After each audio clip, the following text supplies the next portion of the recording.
So we're getting more and more encouraging news from Ukraine. Let's talk about it in today's video.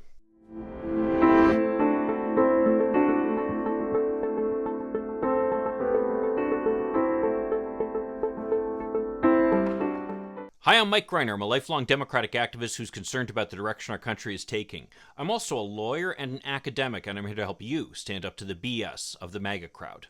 So Putin's propaganda machine has been going at full tilt, trying to convince everybody about how well his invasion's going. But there are more and more indicators that he's having some problems. Let's talk about one that we've brought up before, which is the American HIMARS artillery system, which stands for High Mobility Artillery Rocket System. These systems can fire as much as 55 miles with incredible accuracy, and they've caused serious damage to the Russian forces far behind their main lines. We had an example of that just come to the fore. If we look at the military map of Ukraine, let's just kind of zoom in a little bit here into the eastern side. You can see this area in the east where the Russians have really had most of their success. And a Ukrainian HIMARS rocket flew all the way back to right about here, blowing up the headquarters of the Wagner Group. Now, the Wagner Group is basically a group of mercenaries that are used by the Russians, headed by Yevgeny Prigozhin, who's been nicknamed as Putin's chef. And there are rumors that Prigozhin was actually in the headquarters in Popasna when this attack happened. At a minimum, this has been a major blow to the Russians because about a third of the Russian forces are reportedly from the Wagner Group, and some of their most effective forces are from there. And this would be an especially big blow to Putin if Prigozhin was also killed in the attack, because he's actually considered a close friend of Putin's. Beyond that, and I'll zoom out a little bit here, we also heard about the attack on the Russian air base here down in Crimea. This was essentially a coordinated attack between Ukrainian special forces and partisans, and it's rumored that at least 8 airplanes were blown up, resulting in more than anything really a sense of lack of security among Russians down here in this area where they thought they were safe. Then what's more, and I'm going to zoom in here a little bit down to the southern part of the country, into this part called the Kherson Oblast, or the Kherson State. Here's the city of Kherson, which is the largest city that is occupied by the Russians currently, and was occupied by them very early on in this invasion. Now you can see Kherson is on the west side of this river. This is the Dnipro River. It's a very large river. And the problem that the Russians are facing is that they need to be able to supply their troops over here from Crimea. Well, as it turns out, using the HIMARS, the Ukrainians have been able to blow up this bridge here, the Antonovka Bridge, and have also been destroying areas around this dam up here. The result has been that while the Russians have been moving troops into this part of the country, as many as 25,000 of them we've heard, to defend against a potential Ukrainian invasion, these troops are now isolated on the left side of this river, and word has it that the Russians have moved their headquarters out of Kherson to the other side of the river, given the fact that at this point they're viewing this whole area as being extremely vulnerable. And you can see what a large portion of the territory held by the Russians is on the west side of this river, and how close that gets the Ukrainians to Crimea right here. The next thing to talk about are the sanctions and how they've been biting the Russians. We've, of course, heard about the brain drain of young Russians who've been leaving the country. As many as 700,000 of them is estimated. And, of course, 1,100 companies have left.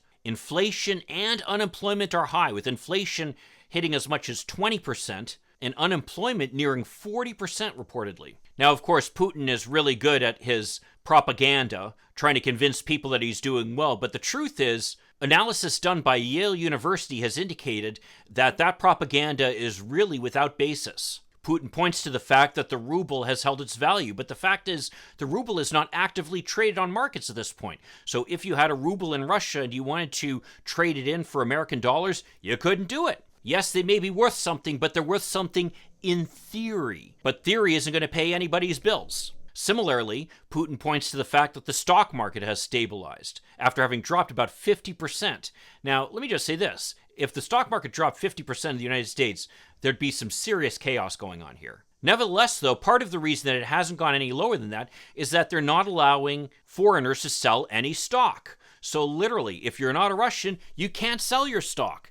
So in effect, these are basically false boundaries that have been created that don't really give any indications to the strength of the Russian economy. At the same time, we're hearing so much about this pivot by the Russians, where they're going to start selling their oil and gas to China and India. But here's the problem. For them to sell gas to China and India, they'd have to have the gas liquefied and sent through pipelines. And guess what? They don't have any pipelines going to that part of the world. All their pipelines are going to Europe. And the Europeans are doing a good job of replacing the Russian gas.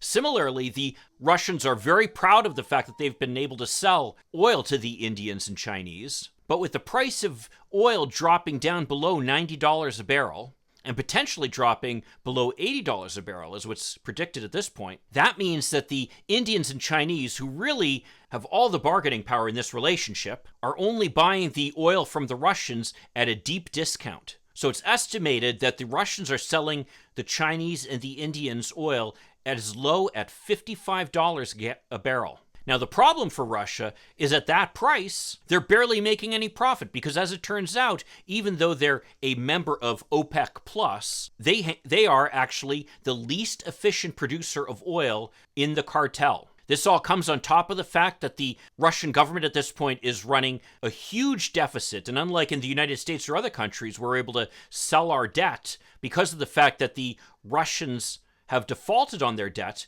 Nobody wants to buy their debt right now. So the economic situation is getting even more dire every day for the Russians. Finally, there are growing indications that there actually is some active opposition to this war in Russia. Reports are that a number of the oligarchs are very upset about the fact that essentially they're losing all their wealth as a result of this expedition by Putin. And while the vast majority of survey research that's done by the Russians is basically nothing more than a scam, the Russian government occasionally does want to know what its people are thinking. To do so, they actually employ some pretty sophisticated polling techniques.